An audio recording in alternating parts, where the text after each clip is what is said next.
we are living in a very acute housing crisis with different faces in different parts of the world. We can refer to the unserviced, unplanned settlements in urban and peri-urban areas in many, many, many countries in Latin America, Asia, and Africa, and the ambiguous situations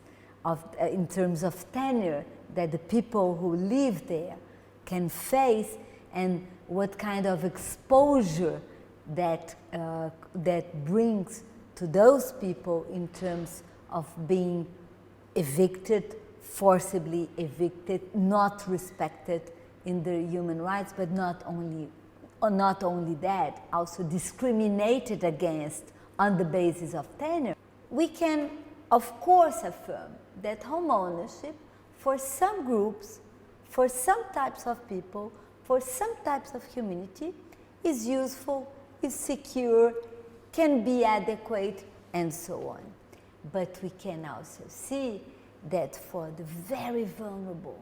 for the marginalized, for the very poor, and sometimes you have overlapping situations of being poor, but also migrant, but also IDP, but also women, and other layers that add more discrimination on top of that is not the best solution. So number one guiding principle is, let's talk about a whole range of tenure systems, not only individual freehold as the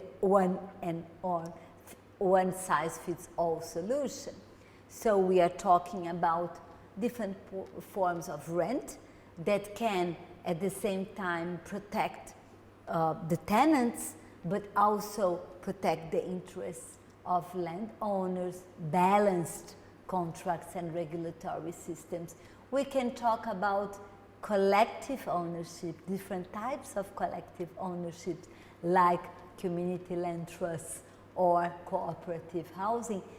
But it's important also to say that they are not only the states that are responsible for that. So in the guiding principles, we also refer to the responsibility of business enterprises and how much they also must comply in human rights, when they are acting in a way that some threats on the security of tenure of the urban poor are a result of their work, as well as international development cooperation that should support states and communities to strengthen their security of tenure and towards the progressive realization of